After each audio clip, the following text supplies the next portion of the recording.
everybody. And most of you that are watching on this page actually know Karen. You don't know who I am. So Karen, why don't you do the welcome? Tell everybody what we're doing. What am I welcoming? Welcome. Well, first of all, happy Friday, Andrea.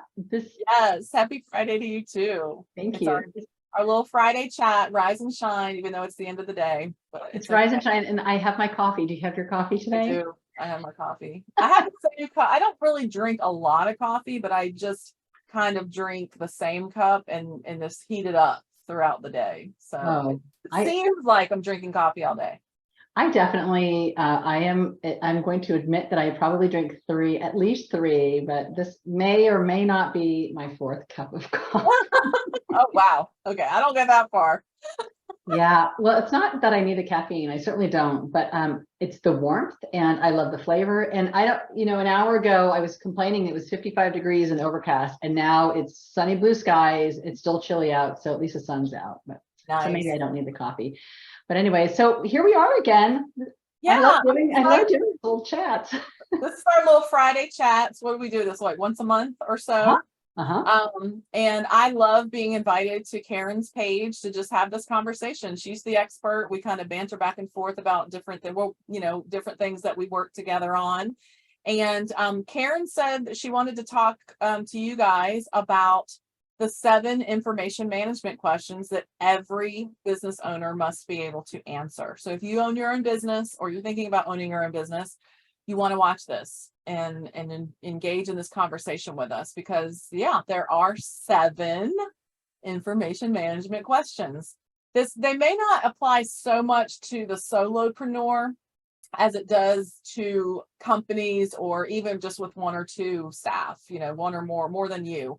But it's still a good idea to know these, even if you are a solopreneur. So and then I love the idea, Karen, to let everybody know that we'll go over these questions, but also to let them know that you do lunch and learns for companies. So we'll go over these today, we'll talk about them. But if you're listening and you think, oh my gosh, my team needs to hear this, or my boss needs to hear this, or whoever needs to hear this, then definitely reach out to Karen. And then she can set something up to come and work with you, either virtually or in person if you're in her area. Well, and not just lunch and learn, but like, let's have an employee. Let's have an office clean out day. Those there you go. A productive environment day. Those are so much fun. Those are fun. They're a lot of work, but you know what? At the end of the day, everybody is happy and smiling, and they feel better. Yeah. It's a team event. In case you guys are wondering what a productive environment day is, it's a team event. And, Karen would come in and kind of facilitate. So really, we're going to go over these questions, but this team event helps you answer those questions for your company. Correct. And, in the productive environment day helps you to be able to answer these questions. So let's see if you know. So we have a template that I'm actually just going to read off of at the beginning, just to kind of give you guys an idea of what we're even talking about. And then if you would like a copy of this template, we'll be happy to send it to you. So just in the chat, just put yes, please in the chat, and we'll send you a copy after we're finished with the live. All right. So Karen, basically, here's why we even have these questions and why it's even relevant. Many companies continue to experience cutbacks in workforce, but not in workload. Can anybody relate to that? Cutbacks in workforce, but not in workload. For the employees remaining, accessing valuable company information becomes increasingly complex, whether it's a password, an email from a vendor documenting price agreements, or crucial information about a client contract. And then, of course, the computer has allowed us to generate information as never before, thus increasing our ability to create a mess, right? Yep. Yeah. Poor information management creates inefficiency. Inefficiency causes unnecessary stress, precipitates poor customer service, and costs untold thousands of dollars. And this is important here. It's not a matter of if, but when the information management meltdown will take place, unless we start now to address the issue.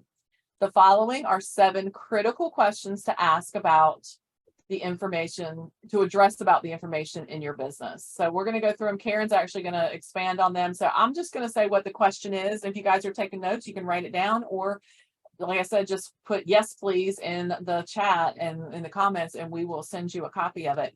But of the 7 information management questions, the first question is, what information do you need to keep? Or if you're asking us about your company, what information do we need to keep?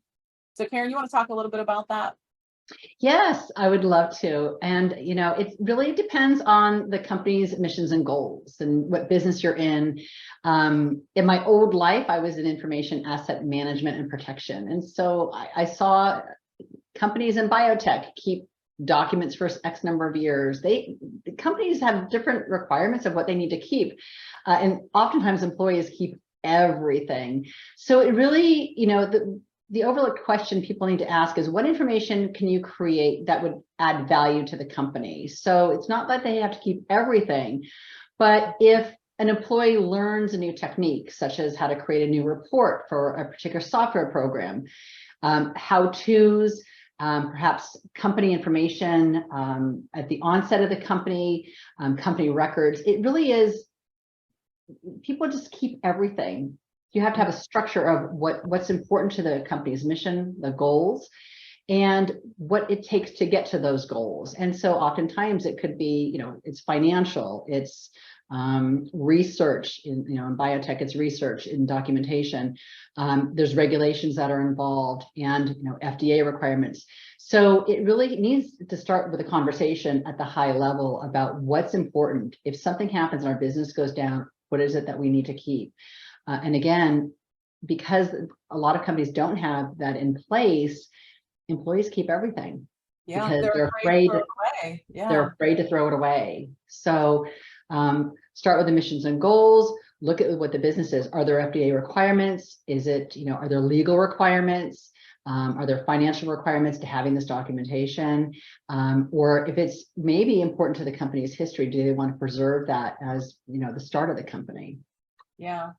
So finding out, maybe even asking if your company already has any retention guidelines. Is there any paper retention guidelines or now electronic information guidelines? That's a great place to start. Most companies don't, in our experience, or if they do, they're really outdated. So that's something that can be accomplished, figuring out what information do we need to keep. And it has to come from management, because like you just said, the employees are afraid to throw it away because they don't want to be the one that threw away the main thing that somebody really needed. So somebody needs to make the decisions. Clutter is postponed decisions.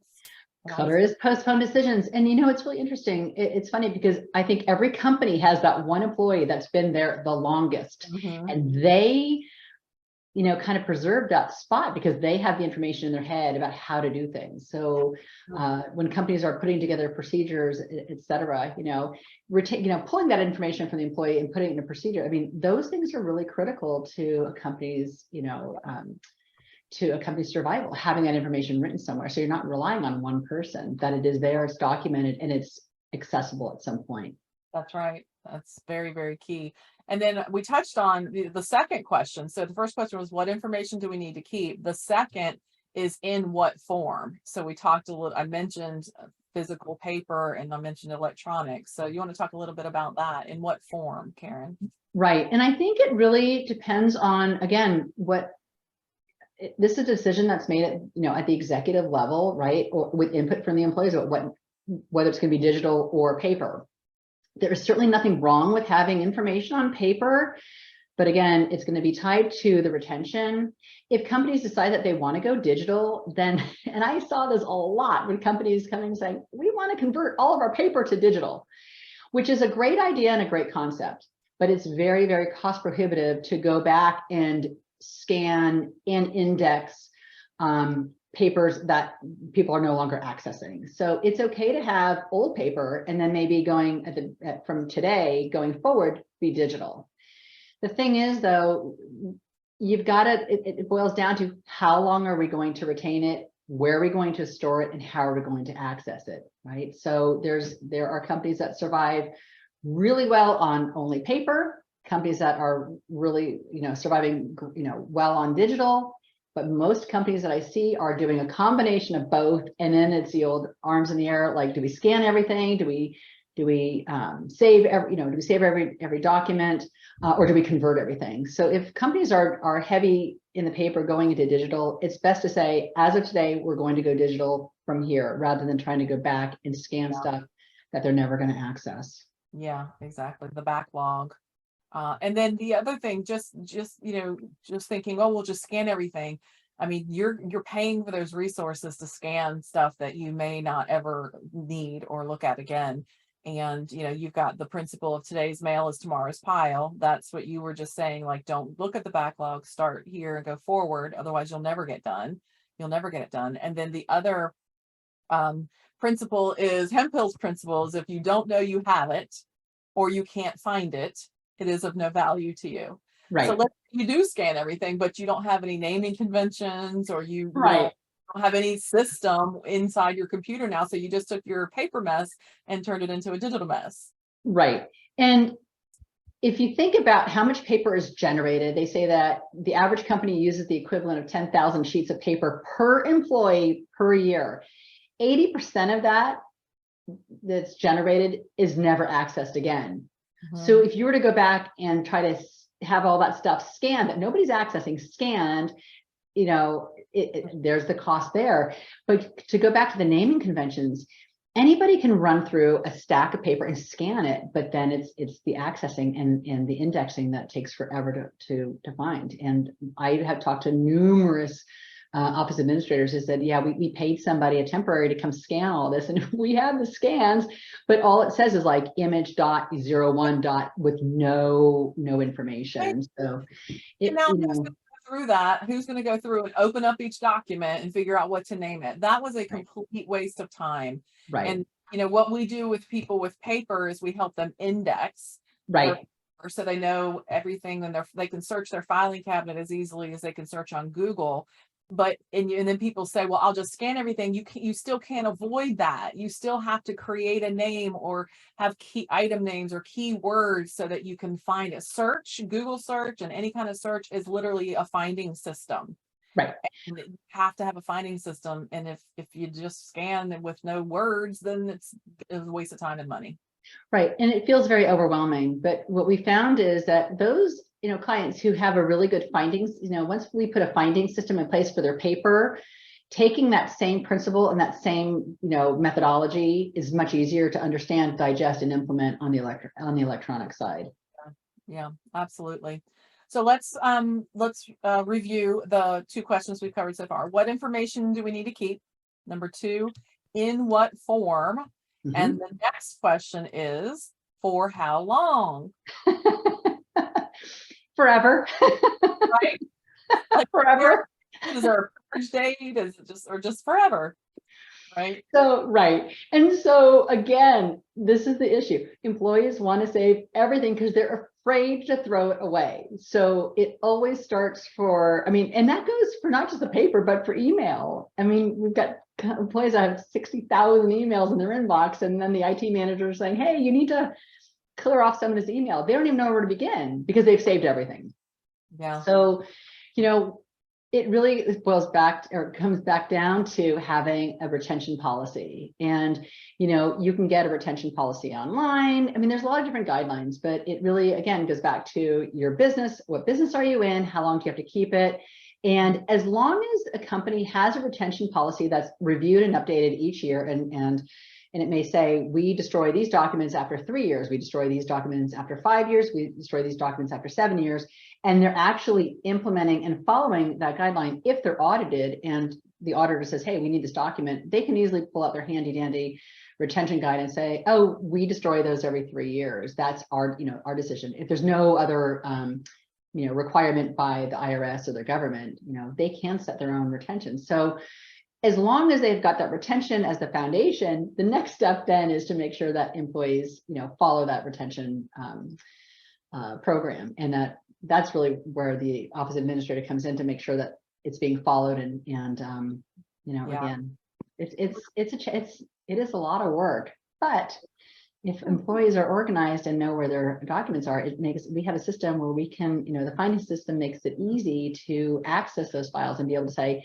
this is the batch that is ready to be shredded. It's met the retention. Yeah. Yeah. And like you just said, it's a lot of work up front, but then down the road, it saves you so much time and money. So if it's addressed up front. So for review, for those of you taking notes, what information do we need to keep? That's number 1. In what form? Number 2, for how long is number 3. Mhm. And you kind of alluded to this. It was a nice little segue a minute ago. Who is responsible for filing it? So if you know what to keep and you know in what form and you know how long you need to keep it, who is responsible for getting it where it needs to go? See what If I'm you talking love, yeah, if you love to file, raise your hand. Nobody raises their hand. Everybody hates to file. But it really, whoever generates the document is responsible for the retention of that document. So, in large companies, especially in law firms, they actually have records, have records retention managers or document control managers. And so they're often part of that, that process as well. But really, in small businesses, that is impossible. So business owners are responsible for that. So that's the originator's rule. I like that, the name The of that. originator's rule, The right? originator's rule. Whoever created the, and I think it's kind of like this just occurred to me. When you're talking to someone on your phone, your cell phone, and you get a dropped call, and Mhm. how you've had where you're calling them back and they're calling you back at the same time, and then you cross over each other and they can't reach each other. And then someone told me one of the rules, this is years ago, was that whoever initiated the call is who should call back. And so that stops the whole, I was calling you back and we crossed over. So right. So that, I think it's the same thing. It's the originator's rule. Who originated the call, they're responsible for the callback. Right. So it really, to go back to the originator's rule, but somebody has to be in charge of making and implementing, the decision and where the information goes. And so it comes down to the easiest way to do that is to create a system so that when somebody leaves or somebody's out sick or somebody wins a lottery, that the company is not left like, in jeopardy, like where do we go, that there's a system they can find the information. Yeah. And then the next question is really critical, and that's why a finding system is necessary. So again, I'll review. Number 1, what information do we need to keep? Number 2, in what form? Number 3, for how long? Number 4, who is responsible for filing it? And number 5, who needs access to it? So well, that is one of the major challenges in information management, because not everybody can have access to everything because there's liability. HR can't share the files with everybody else because there's a lot of private information there. So the advantage of having a finding system in place is the ability to determine who has access to what documents, and we can create permissions in that as well, right? That's really for electronic filing systems.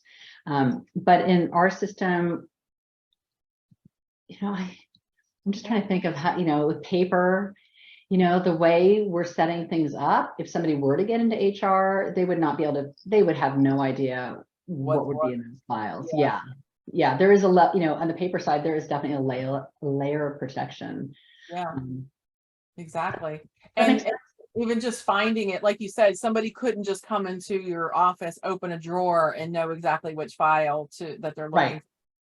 There's if you want it to be that way, where only people who should have access to it look file indexes, know where the file index is, so they can find what's in the file drawer. Right. And the electronic is easy, like you said, it's based on permissions. So permissions and going into a portal and checking a document out, and who's checked out the document, who downloaded the document, because that all can be recorded and reviewed.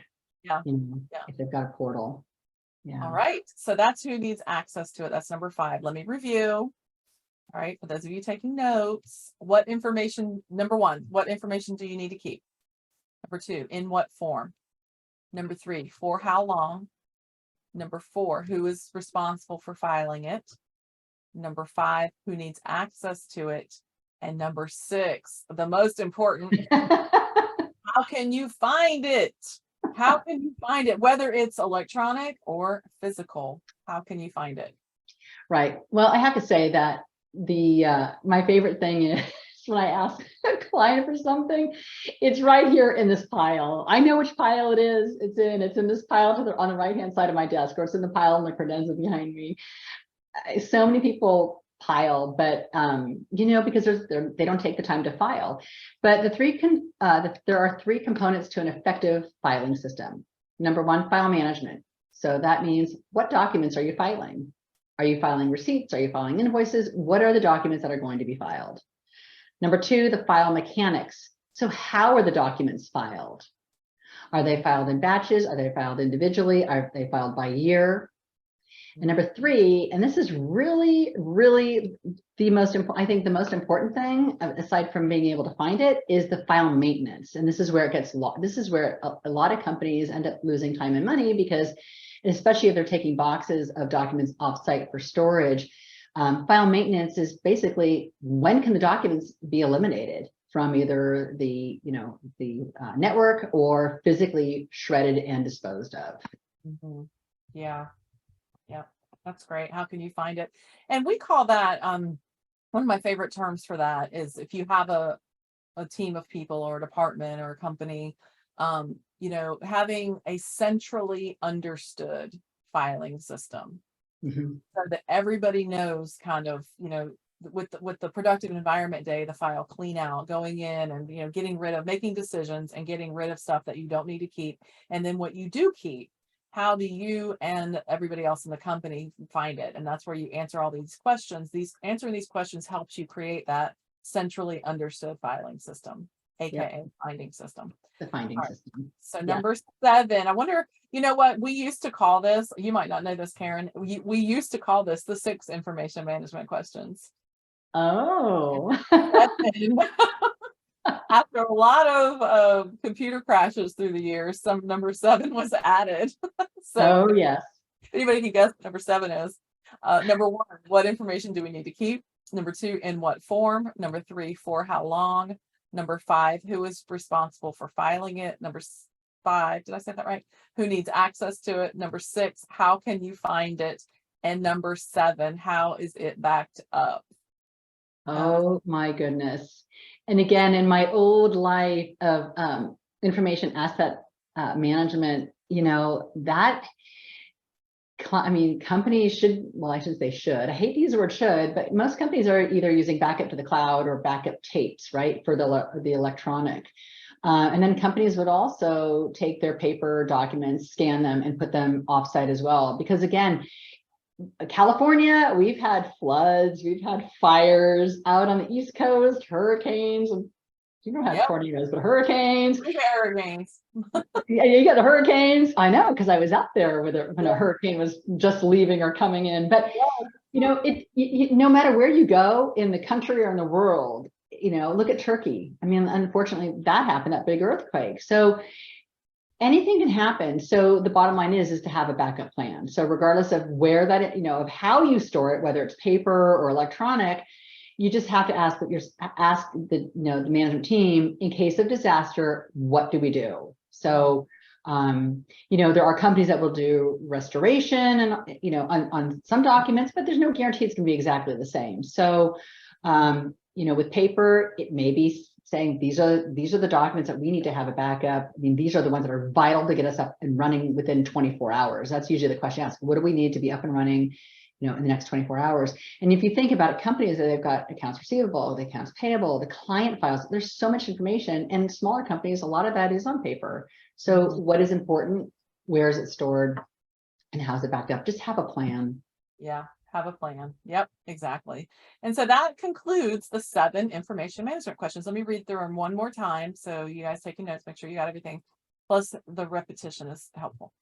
Number 1, what information do you need to keep? Number 2, in what form? Number 3, for how long? Number 4, who is responsible for filing it? I hope I'm saying these numbers right. I feel like I'm messing them up. Number 5, because I'm going so fast, who needs access to it? Number 6, how can you find it? And number 7, how is it backed up? Right. So again, these questions are not fun. They're not sexy. They're not bright, shiny objects that we love to focus on. But they're critical and they're important.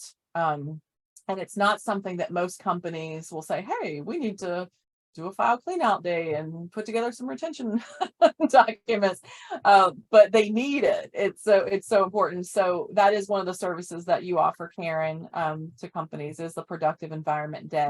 And it doesn't have to be, we've done these for people that are, a large company with multiple departments. So it's best done in small groups of people. So you might do one department at a time. Right. Or if it's a small business, you do the whole business together, but it's a great way to get everybody on the same page. So again, I want to just invite everybody, if you want a template or the document that we have with all of the 7 information management questions, it's actually in a checklist that you could check off as you read through. Just put yes, please in the chat, in the comments on Facebook, and we will send you a link to that. So Karen, anything else you want to say about that? No, well, I do want to say, yeah, the Productive Office Day is amazing. It really, I think, again, people feel lighter and brighter at the end of the day. People kind of look at it like, we're going to do what? But we make it fun. You make it fun.